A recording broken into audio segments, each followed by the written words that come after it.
Shalom. Shalom. Puji Tuhan. Pemerintah Republik Indonesia telah menetapkan setiap Jumat Agung itu adalah hari libur nasional. Kalender Bapak Ibu merah atau hitam? Merah. Artinya libur nasional. Nah, karena itu kita gunakan libur itu bukan untuk liburan, tapi untuk memperingati kematian Tuhan Yesus di kayu salib Golgota. Bapak Ibu sekalian, saya lihat sebuah video dari stand up komedi yang termahal di Indonesia. Siapa itu? Mongol. Dia berasal dari Manado ya, orang Kristen. Malah menurut kesaksiannya dulu pernah ikut kerja setan dulu. Nah, apa yang mau saya sampaikan lewat video yang saya lihat? Dia pendapatannya 1 bulan gede ya. Sebab dia hanya 15 menit aja stand up comedy, sudah belasan juta sampai puluhan juta. Itu satu kali. Kalau sebulan 5 kali dikali 5, sebulan 10 kali dikali 10, gede. Tapi dia bilang, meskipun saya punya banyak uang, saya stand up termahal di Indonesia, saya tidak tertarik untuk datang ke Israel, ke Yerusalem. Itu kata dia. Ya kita hormati ya, kan tidak ada kewajiban untuk pergi ke Yerusalem ya, apalagi nggak punya uang. Nah, nggak punya kewajiban, ya kan? Nah, jadi dia punya sikap, saya tidak tertarik untuk datang ke Yerusalem. Apa yang mau dilihat? Tuhan Yesus nggak ada di sana, rasul-rasul juga nggak ada di sana. Nah, jadi apa yang mau dilihat? Cuma tempat. Nah, itu kata dia. Itu kata dia. Pertanyaan saya, Bapak Ibu mau nggak ke Yerusalem? Mau. Kenapa mau? Punya uang nggak? Itu punya uang banyak nggak mau ke Yerusalem gitu ya? Nah, kita punya uang nggak? Enggak. Tapi tetap pengen ya. Oke. Yang kedua, Bapak Ibu tahu cengbeng? Tahu. Apa itu cengbeng? Ziarah kubur. Nah, jadi waktu cengbeng, itu pada ngapain? Sembahyang. Pertama ziarah dulu. Ziarah kemana? Ke kuburan. Ke kuburan. Baru waktu ziarah dia ngapain? Dia berdoa ya dan sebagainya. Nah, pertanyaannya, ngapain ke kuburan? Yang meninggal ada nggak? Misalnya datang ke kuburan Kong, terus ngomong gini, Kong, ini cucu datang, gitu. Terus berharap si Kongnya jawab, ya cu. Pernah lihat video, ada orang pergi ke kuburan, sepi, sunyi, ada rasa takut juga mungkin dikit. Kemudian dia bilang, Assalamualaikum. Tiba-tiba ada yang bersih-bersih kuburan, tapi tertutup sama nisan. Dengar ada yang bilang Assalamualaikum, dia apa? Jawab. Wajib jawab. Dia jawab apa? Waalaikumsalam. Si orang yang bilang Assalamualaikum gimana? Kaget. Dia langsung kabur. Begitu lihat orang kabur, yang jawab juga apa? Ikut kabur. Sama takut ya. Nah, kita datang ke kuburan kan bukan ingin ketemu yang sudah meninggal, nggak bisa ketemu. Jawab juga nggak bisa. Jadi nggak usah bilang, Kong, Ma, Opa, Oma, saya datang. Nah, percuma, tidak. Nah, kalau gitu kita sebenarnya pergi ke kuburan. Orang Kristen ada nggak yang ziarah ke kubur? Ada. Ya, pada hari Minggu, murid-murid datang lihat ya, mau lihat kuburnya. Jadi datang ke kubur masalah nggak? Tidak. Menjadi masalah ketika menjawab pertanyaan, kamu mau ngapain ke kuburan? Nah, jawabannya dia yang bikin masalah. Kalau jawabannya mau ketemu engkong, gitu ya, salah, ya. Nah, pertanyaan seriusnya, kita ngapain ke kuburan? Mendoakan. Itu termasuk yang salah. Itu termasuk yang salah. Mau mendoakannya sudah menikah, apa yang mau didoakan? Tidak bisa. Kalau bisa doa kita membuat dia dari neraka ke surga, kita bebas berbuat dosa di dunia ini. Nanti kita jejelin anak cucu kita warisan-warisan. Pokoknya doain ya, saya ada di surga. Enak banget. Nggak bisa. Bersih-bersih kuburannya. Bersih-bersih kuburannya. Padahal seringkali kita datang udah bersih duluan. Kenapa? Ada yang dibayar bulanan. Pertanyaannya, ngapain kita ke kuburan? Ngapain? Bingung? Tabur bunga. Bingung? Oh, tabur bunga. Itu apa tabur bunga? Doa. Tahu nggak? Bunga-bunga yang kita taruh itu sebenarnya hilang. Kenapa diambil untuk dijual lagi? Hah? Betul apa betul? Ini penting. Untuk apa kita ke kuburan? Hah? Jawabannya adalah untuk mengenang kebaikan dari orang yang kita ziarahi. Sekali lagi, kita datang ke kuburan orang tua, ke kuburan siapapun, tujuannya sama. Di sana kita jadi ingat kembali sama dia.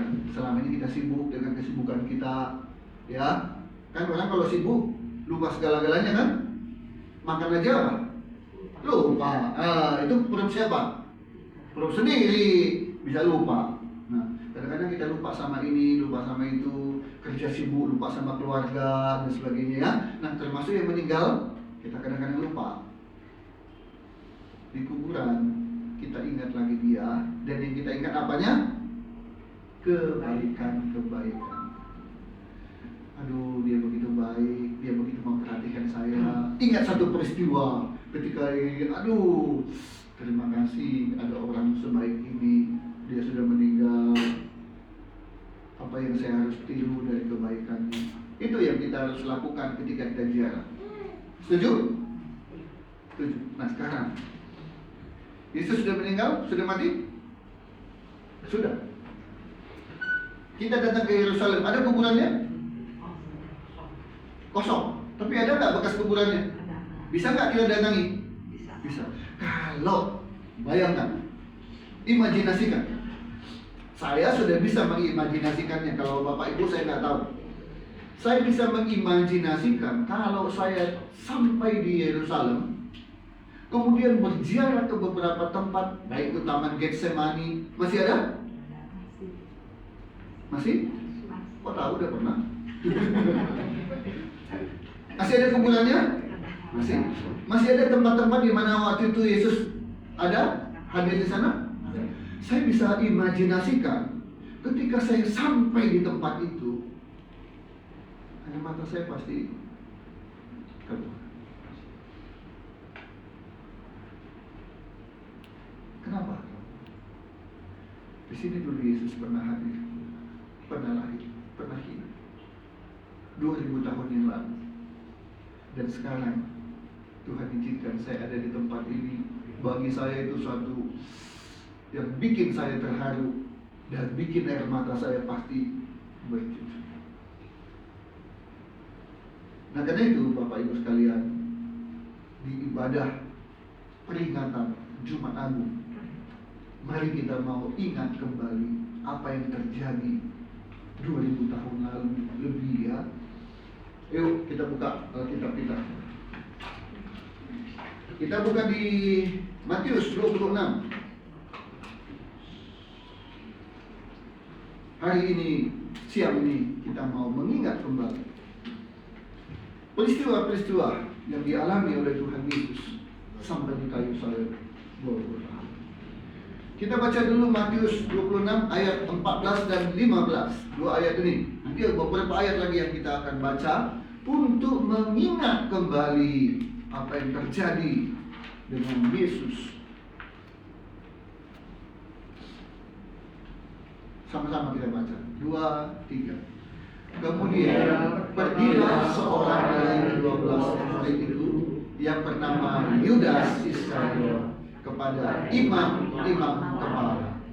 Ia berkata, apa yang hendak kamu berikan kepadaku?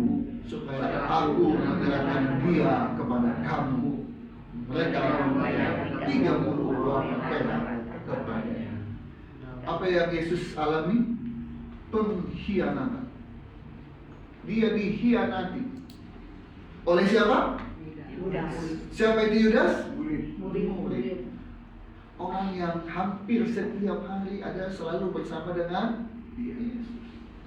Kemana Yesus pergi, 12 murid ada. Mungkin tidak lengkap, pokoknya selalu ada murid yang menyertai, mendampingi Yesus. Minggu lalu saya bilang, presiden pergi kemanapun selalu ada apa? Satu pas pampres. Kedua apa? Ambulans. Ketiga apa? Dokter kepresidenan, ya kan? Itu selalu, itu adalah protokol, ya, protokol yang itu begitu. Nah, ini juga Yesus pergi kemanapun, dia selalu didampingi oleh murid-murid. Murid-murid ada dalam keseharian Tuhan Yesus. Jadi kalau di persilatan, ya, dunia kangou, dunia persilatan, ada panggilan suheng, ada panggilan sute. Suheng itu apa? Kakak seperdua. Sute, adik seperdua. Jadi kalau di Mandarin kan, kalau paman itu gak semuanya paman. Bibi, gak semuanya bibi. Tapi ada urutannya. Kalau bibi pertama, tua I. Nah, ya, AI. Jadi ada tua. Bibi yang paling besar atau bibi nomor 1. Bibi nomor 2 dipanggil apa? Ji. Nah, ya. I, ji, sa, si, bo, la, ci, pe, kau, ca. Kalau itu saya tahu lah. Tapi kalau udah B-nya nggak tahu. Jadi di Mandarin itu ada urutan. Kakak ketiga, ada panggilannya. Jadi orang tahu, oh, dia kakak ketiga, ya. Nah, semakin ini yang paling atas, itu artinya apa? Ilmunya paling tinggi. Kenapa? Itulah murid pertama. Semua ilmu dari si suhu ini kan kepada murid pertama. Murid paling akhir bagaimana? Paling kuat, paling lemah? Paling lemah lah, ya. Nah, orang-orang yang paling mendapat didikan adalah murid-murid Yesus, paling dekat, diajar sehari-hari. Orang lain udah pulang, murid-murid masih ada. Ya, tidak hanya diajar langsung oleh Yesus, tapi mereka bisa lihat kehidupan Yesus sendiri sebagai contoh dan teladan. Tapi orang seperti itu, orang yang dekat, itu mengkhianati Yesus. Saya jadi ingat begini Bapak Ibu sekalian. Bapak Ibu pernah nggak dimarahin? Pernah. Gimana rasanya? Sedih. Bapak Ibu pernah nggak dikecewakan? Gimana rasanya? Sedih. Marah juga ya. Tapi tahu nggak? Siapa yang bisa bikin kita sedih, kecewa, dan marah? Orang dekat. Orang dekat. Betul? Siapa orang paling dekat sama kita? Suami atau istri atau anak? Kalau mereka yang mengecewakan kita, itu rasanya aduh. 10 orang lain mengecewakan kita, enggak sebanding dengan 1 orang dekat yang mengecewakan kita. 10 orang pernah mengkhianati kita, oke lah, nggak masalah. Tapi ada 1 orang dekat yang mengkhianati kita, itu rasanya, aduh, hancur berkeping-keping. Ini yang Yesus alami. Pengkhianatan oleh muridnya sendiri. Itu ayat 14 sampai 15. Sekarang kita lihat ayat 50. Gawas. Oke, sama-sama 2, 3. Tetapi Yesus berkata kepadanya, "Hai Tuhan, untuk itulah kebenaran, maka majulah mereka memegang Yesus dan menangkap. Bapak Ibu pernah ditangkap? Amin-amin lah ya. Jangan sampai terjadi ya. Jangan sampai ditangkap. Belum ditangkap, kalau orang bersalah kemudian bersembunyi, ada ketukan pintu saja, rasanya gimana? Takut. Siapa itu? Polisi bukan? Setiap orang melakukan kesalahan, udah saya takut. Dikejar polisi, ditangkap polisi. Padahal belum ditangkap, tapi rasa takut itu sudah muncul. Apalagi ketika ditangkap. Lihat ya, di video-video, di TV-TV ada penangkapan. Pada saat penangkapan apa yang terjadi? Ada polisi, tangannya dia apa? Diborgol, kemudian digiring. Ada kamera-kamera. Gimana rasanya? Tuhan Yesus selama ini bikin mujizat, dieluk-elukan. Ketika dia masuk, orang ini kan menyambutnya, Hosana, Hosana. Tapi pada malam itu Yesus ditangkap.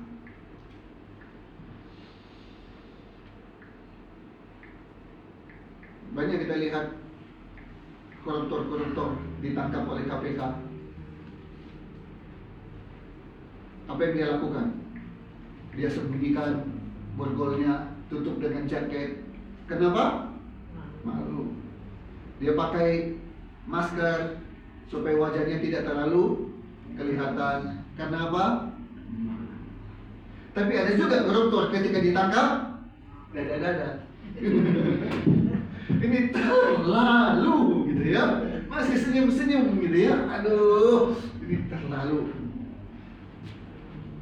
Saya bisa bayangkan kalau saya ada di Taman Getsemani saat Yesus ditangkap, gimana perasaan kalau saya jadi muridnya atau saya jadi pengikutnya? Sedih, malu, Yesusku ditangkap.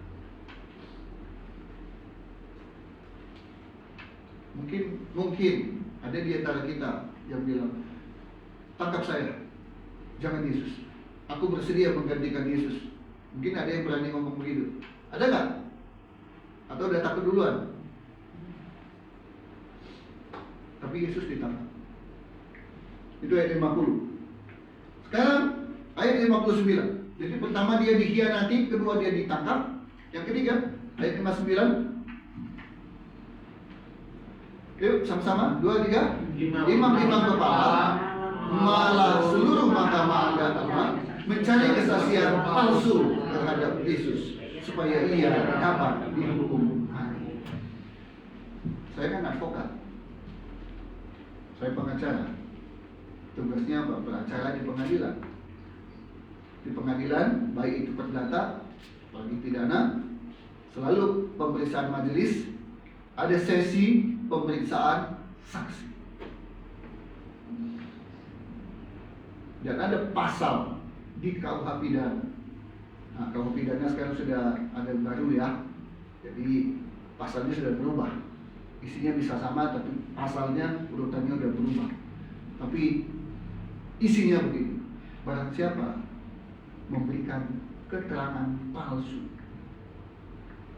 dengan sumpah di pengadilan. Jadi bersaksi itu harus disumpah dulu ya. Kecuali orang Kristen itu tidak sumpah tapi janji.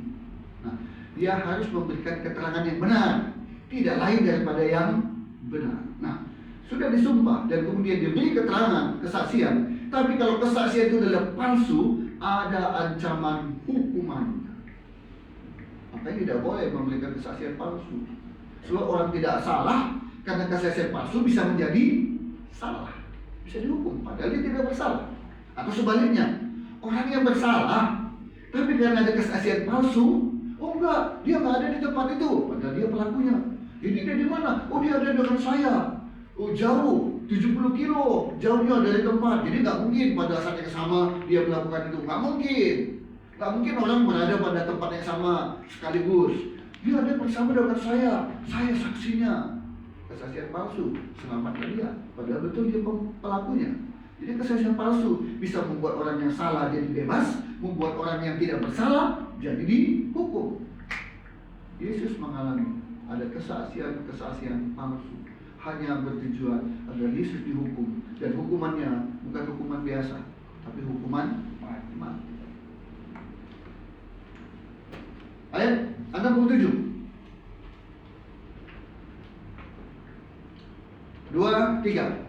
Lalu mereka meludahi mukanya dan meninjunya. Orang lain memukul dia. Pernah lihat begal ditangkap? Pernah lihat pencuri maling ketangkap? Bagaimana wajahnya? Berubah. Itu dulu, berubah. Dari yang wajah cakep menjadi bonyok. Ya, benjol sana, benjol sini, benjol situ, berdarah sana, berdarah sini. Kenapa?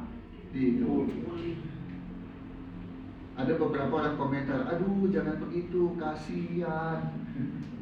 Ya, tapi ketika dia membegal, gimana kelakuan? Nah, orang bilang itu resiko dari perbuatannya.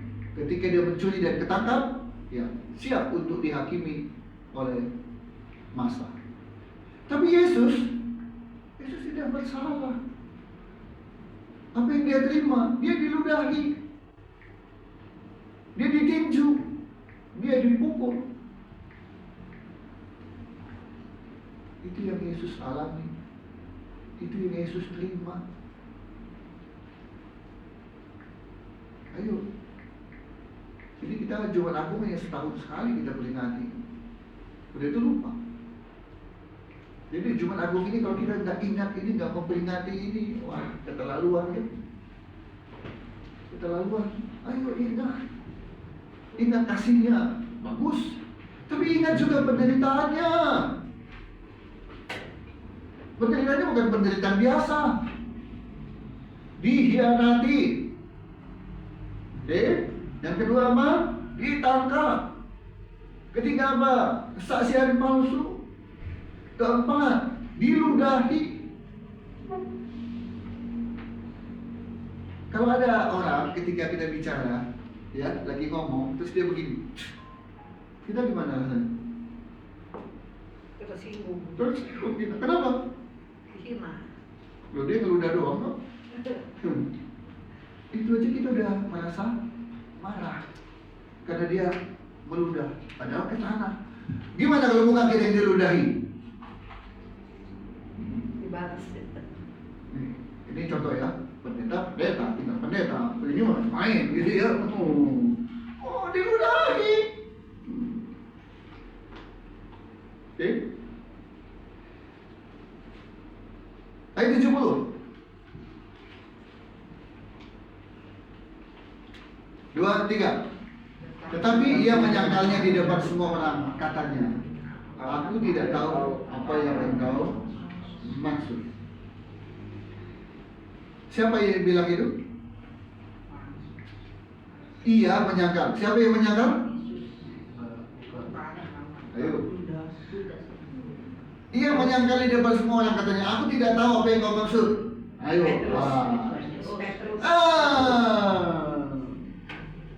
Sebelum ayat berkokok, engkau akan menyangkal aku 1, 2, 3 kali. Sekali orang bisa bilang apa? Hilaf. Nah, itu paling enak kan kata ini kan? Kenapa kamu lakukan? Hilaf. Sekali, kalau 2 kali masih hilaf, 3 kali masih hilaf. 3 kali. Ia menyangkal. Siapa ia itu? Petrus. Yesus mengalami pengkhianatan, tapi Yesus sudah mengalami dari muridnya penyangkalan. Bukannya pembelaan, tapi penyangkalan. Aduh, itu luar biasa kan? Luar biasa kan? Luar binasa itu. Ya, terlalu. Oke.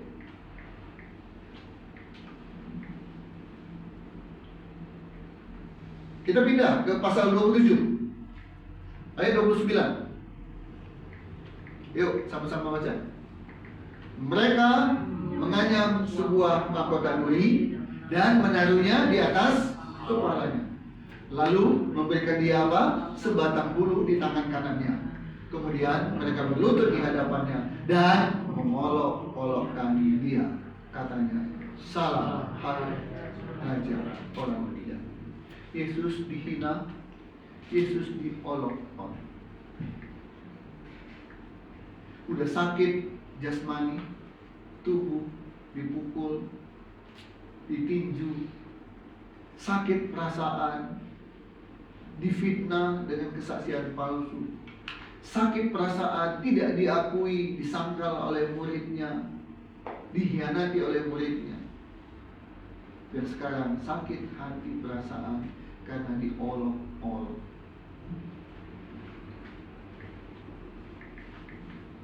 Ada seorang nabi, kepalanya botak. Siapa namanya? Ingat? Seorang nabi. Nabi Elisa. Kalau ada kuis ini ada bagian. Nabi Elisa, kepalanya plotos, botak. Ada sekelompok anak-anak mengolok-olok dia. Hei botak, hei botak. Apa yang terjadi? Ada beruang yang memangsa anak-anak yang menghina Nabi dengan bilang botak, botak. Kalau Yesus waktu itu dia dihina dan dia marah, dia tersinggung, apa yang terjadi? Bisa lebih luar biasa daripada seorang nabi. Tapi Yesus terima itu. Semua apa yang dia alami, dia terima. Ya, termasuk dia olok-olok dihina. Oke, kemudian pasal 27 ayat 34.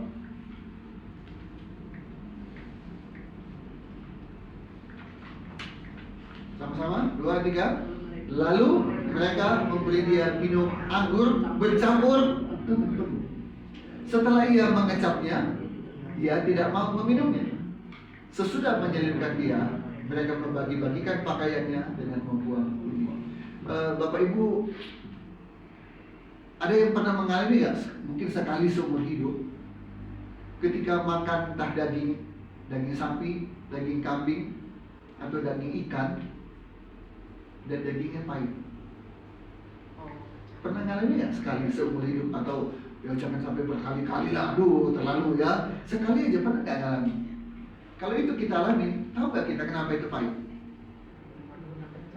Udah dikasih bumbu, udah dicuci apa, udah dimasak gitu ya, dan terasa pahit. Maka kita tahu itu kenapa? Empedu sempat pecah dan kena ke daging. Rasa empedu apa? Pahit. Bukannya pahit, tapi pahit banget. Ya, ketika dia diberikan anggur itu ternyata bercampur empedu, maka rasanya gimana? Pahit, tidak enak. Dan Yesus setelah mengecapnya nggak mau minum karena tahu itu tidak enak dan pahit. Aduh, itu penderitaannya nggak selesai ya. Terus dan terus. Ayat 34, sekarang ayat 35 sudah. Ayat 42 sampai 43. 2, 3. Orang lain dia selamatkan, tetapi dirinya sendiri tidak dapat diselamatkan. Dia Raja Yesaya, baiklah yang turun dari salib itu, dan kami akan percaya kepadanya. Dia menaruh harapannya pada Allah. Baiklah Allah menyelamatkan dia, jikalau Allah berkenan kepadanya, karena ia telah berkata, aku adalah anak Allah. Apa yang terjadi? Yesus dicobai. Masih ingat ketika dia di gurun puasa 40 hari 40 malam? Setelah itu datang iblis. Ngapain iblis? Mencobai dia. Kalau kau anak Allah, apa? Berbalah. Batu ini menjadi roti. Padahal Yesus sedang apa? Puncaknya lapar-lapar. Sama Pak Yesus merubah batu jadi roti. Dia bisa buka puasa setelah 40 hari. Tapi nggak mau. Kenapa? Dia tahu kalau dia lakukan itu bukan menunjukkan dia hebat, tapi menunjukkan dia tunduk pada iblis. Dia nggak lakukan itu. Dicobai lagi yang kedua. Apa?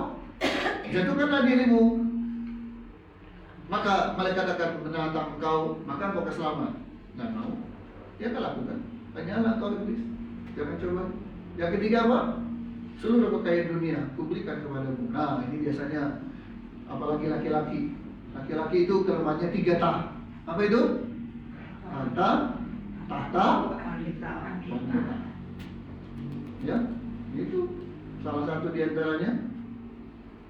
Tapi kelemahan manusia, khususnya laki-laki. Yesus dicobai. Ini juga di kayu salib. Orang bilang, turun dari salib itu. Sanggup nggak Yesus turun dari salib? Sanggup. Tapi dia nggak lakukan itu. Dia cobai. Dia di puncak-puncak dari segala macam penderitaannya sampai di kayu salib, dicobain begitu, diolok dan sebagainya. Kalau dia, kesabaranku ada batasnya. Nah, kan suka manusia ngomong gitu kan? Kesabaran itu ada batasnya, tahu nggak? Ya kan? Udah sabar. Pada puncaknya, nah, itu manusia kan? Kalau udah puncaknya, kemudian dilampiaskan, ujung-ujungnya apa? Nyesel. Yesus dicobai tapi dia nggak kalah.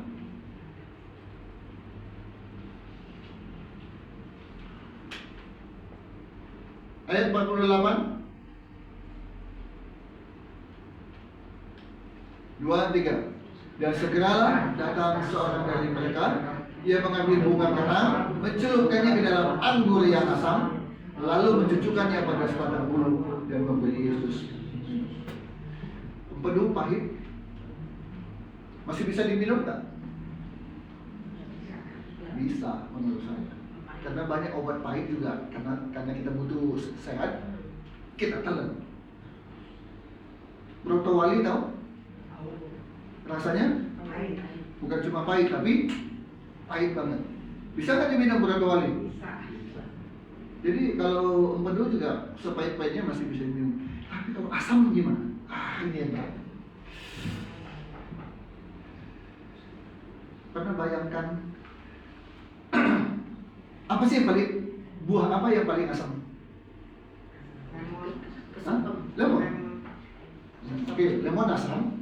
Ada yang lebih asam dari lemon? Asam. Buah apa yang asam? Jawa. Itu kan asam Jawa kan sudah jadi itu. Buah yang asam apa? Ingat? Hah? Menteng. Ada buah menteng ya? Nggak tahu. Ada buah yang asam. Apa itu asam? Asam itu mah hati. Setahu saya ada dua. Satu yang bulat tuh. Nah, dulu di depan gereja ada pohonnya. Apa yang bulat kecil-kecil? Apa namanya? Buah apa? Hah? Cermai. Buah cermai. Asam nggak? Asam. Oke, itu ya. Itu di atas lemon ya. Tapi satu lagi. Apa? Buah apa? Yang asam banget. Belimbing. Nah, itu. Kalau digigit gimana rasanya? Pernah lihat video ketika lagi dikasih ini, ya, terus dia gigit, dia biasa aja. Berarti nggak asam. Orang lain ikut. Begitu digigit, asam. Orang pertama langsung dia tahan dulu. Jadi supaya nggak ketahuan. Orang lain jadi ikut. Padahal asamnya minta ampun. Minum yang asam itu, asam yang dimaksud pasti bukan asam hanya buah, tapi asam yang itu yang Yesus alami. Dan pada akhirnya ayat 50, puncak dari penderitaan Yesus. 2, 3. Yesus berseru pula dengan suara nyaring, lalu menyerahkan nyawanya. Yesus mati. Kematiannya kita peringati setiap tahun dalam Jumat Agung. Apa makna Jumat Agung, Bapak Ibu sekalian? Ingat kasih, ingat penderitaan. Dia mau menderita di salib. Haruskah dia menderita? Tidak. Siapa yang harus disalib itu? Kita. Kenapa kita harus disalib? Karena dosa kita. Yesus tidak berdosa, tapi dia mati ganti kita. Maka lagu yang saya sudah kirimkan, sudah saya upload,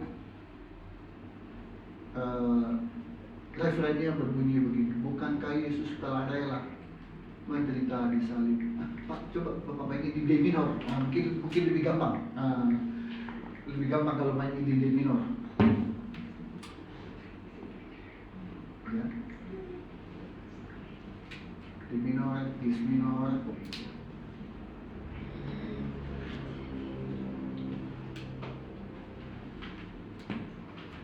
Das, lagunya sudah ada. Itu D minor, A minor, terlalu tinggi.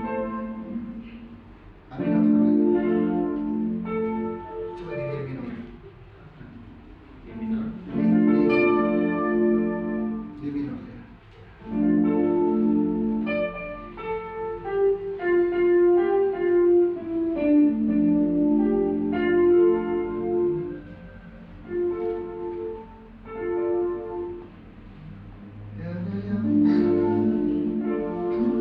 Masih tinggi. Jadi D minor kalau bukan A minor, tapi tadi tinggi.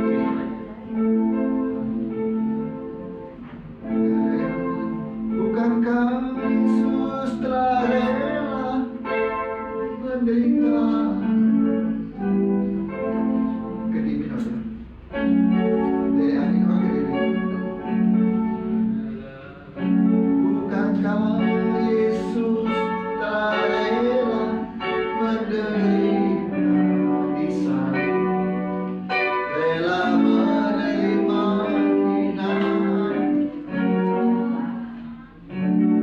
cobaan. Seharusnya sayalah yang ada di salib itu, tetapi Yesus rela menggantikanku.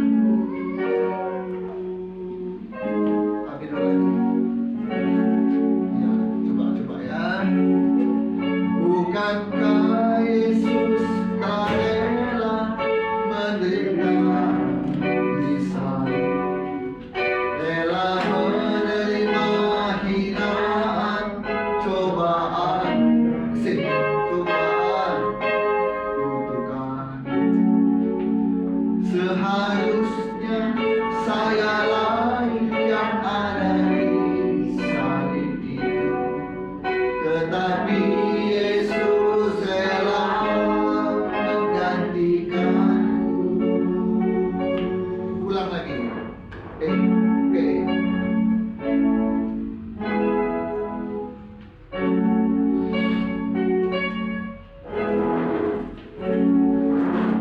Bukankah Yesus telah rela menderita di salib, rela menerima hinaan, cobaan dan kutukan.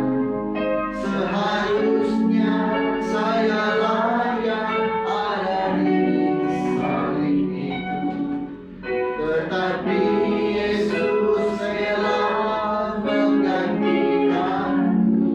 Sekali lagi. Bukankah Yesus telah rela menderita di salib, rela menerima hinaan, cobaan dan kutukan. Seharusnya sayalah